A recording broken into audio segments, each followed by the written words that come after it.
کو صحیح یوٹیلائز نہیں کریں گے، صحیح فائدہ نہیں اٹھائیں گے، تو یہ نعمت خدا ہم سے لے لے گا۔ خدا قرآن میں کہتا ہے کہ ہم نے تمہیں نعمت دی، اگر شکر کرتے ہو تو میں اضافہ کر دوں گا، اور اگر کفر کیا تو یقیناً یہ نعمت سلب ہو جائے گی۔ اگر ہم چاہتے ہیں کہ صحیح مقصد کی طرح عزاداری آگے بڑھے اور آنے والی نسل جو ہے وہ صحیح پیروکار ہو، تو ہمیں اپنے زمانے میں اپنا فرض صحیح نبھانا پڑے گا۔ آج ہم بڑے آرام سے کہتے ہیں یہ ہو رہا ہے جی، وہ ہو رہا ہے، اس طرح ہو رہا ہے۔ کیوں ہو رہا ہے؟ کیونکہ ہم ہیں۔ کون سن رہا ہے؟ کون سنا رہا ہے؟ کون ساری چیزوں کو آرگنائز کر رہا ہے؟ ہم ہی ہیں۔ کوئی آسمان سے مخلوق تو نہیں اتری ہوئی جو دوسری مجلسیں کرا رہی ہے، کوئی اور تو نہیں ہے ایسی مخلوقات جو خلائی مخلوقیں اتر رہی ہوں تو آپ بولیں جی نہیں، ہم خود ہیں۔ ہمارا شعور کم ہو گیا ہے، جو آج آپ کو ممبر سے عجیب عجیب سی گفتگو سننے کو مل رہی ہے، یہ ہمارا شعور ہے۔ اصل میں آپ کے اندر کی خواہشات ہماری زبان سے باہر آتی ہیں۔ اب آپ مثلاً جی ان کو مت بلائیے، یہ مولانا تو تبلیغ کریں گے، یہ مولانا تو یہ کریں گے، مولانا تو وہ کریں گے، اب کس کو بلائیں؟ ان کو بلائیں۔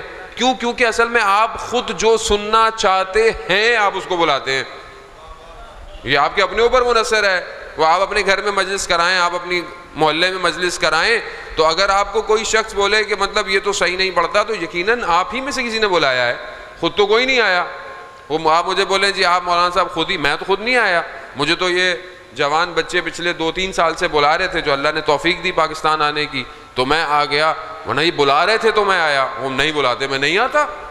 یقیناً آپ نے بلایا۔ اب جب آپ نے مجھے بلایا ہے تو آپ مجھے جانتے ہیں کہ یہ کیسا شخص ہے، یہ کیا پڑھے گا۔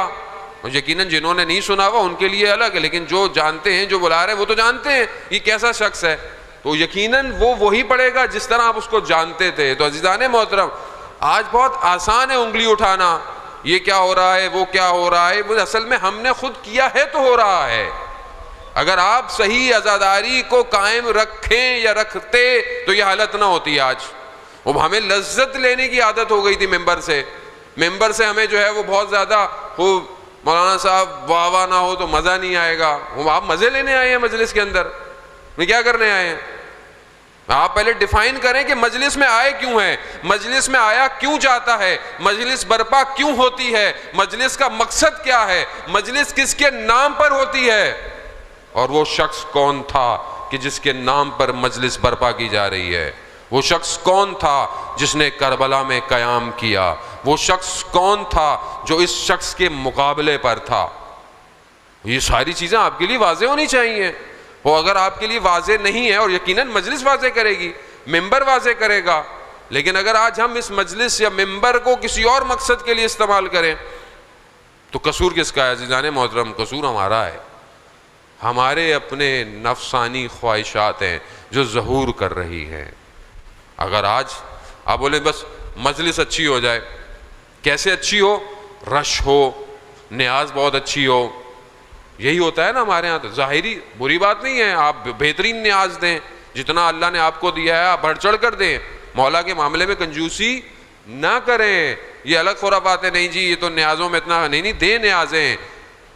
اصفہان کا ایک شخص تھا، ایک عالم دین نے خواب بیان کیا کہ جیسے یہاں مجلس کراتے ہیں، وہاں متولی تھا اور وہ ہمیشہ سپانسر کرتا تھا، پیسے دیتا تھا جو بھی خرچ۔ تو اسے انجمن نے کہا کہ جی خرچہ بہت زیادہ ہو گیا ہے، زیادہ خرچہ ہو گیا ہے۔ تو اس نے بولا مسئلہ نہیں ہے، اس نے بولا ہمیشہ سے زیادہ ہو گیا ہے، کہنا مثلاً اس نے چیک دیا اور سائن کر کے بلینک چیک دے دیا کہ آپ جو بھی یہ خرچہ لکھ لو۔ تو عالم دین جو وہاں پہ تھا اس نے خواب میں دیکھا کہ روز قیامت ہے اور لوگ صفوں میں لگے ہوئے ہیں اور کربلا کے دروازے پر، جنت کے دروازے پر ملائکہ کھڑے ہوئے ہیں، ان کے ہاتھوں میں فائلیں ہیں، اور وہ جو شخص آتا ہے اس کی فائل جو ہے وہ امام حسین علیہ السلام کو دیتے ہیں، امام اس پر سائن کرتے ہیں اور وہ اندر چلا جاتا ہے، جس کو نہیں کرتے ہیں اسے ہٹا دیتے ہیں۔ جب اس شخص کی باری آئی تو امام نے فائل لی اور بغیر دیکھے سائن کر دیے۔ تو ملائکہ نے کہا مولا اس کا اعمال نامہ تو دیکھ لیں، اس کے کام تو دیکھ لیں۔ کہا جو ہماری راہ میں بغیر دیکھے دیتا ہو ہم بھی اس کے اعمال کو نہیں دیکھتے۔ عزیزان محترم، یہ امام حسین کا معاملہ ہے۔ ابھی تک ہم اپنے مولا کو سمجھ نہیں پائے۔ مسئلہ یہ ہے کہ ہم نے مولا کو، ہم کہتے تو ہیں کہ معصوم ہے، خدا نے انتخاب کیا ہے، لیکن اس پر ہمیں ابھی یقین نہیں ہوا، اپنے وجود سے یقین نہیں ہوا۔ ہم بھی سمجھتے ہیں خوب ایک شخص ہمارے جیسا، مطلب نہ کہ اپنے جیسا، مگر ہم اس معرفت تک نہیں پہنچے امام کی، جو امام کی معرفت ہو، جسے امامت کہا جاتا ہے، وہ امامت کہ جو نبوت کو بچانے کے لیے خدا نے بھیجی ہے۔ ہم اس امامت تک نہیں پہنچ پائے ابھی تک، ہمارا معاشرہ ابھی تک امام کو نہیں سمجھ پا رہا۔ ہم یہ سمجھتے ہیں خوب شیعوں کے فرقے کے اندر امام ہے، جیسے باقی فرقوں میں امام ہے، ہمارا بھی امام ہے، وہ ان کا امام ہے، یہ ہمارے امام ہے۔ نہیں عزیز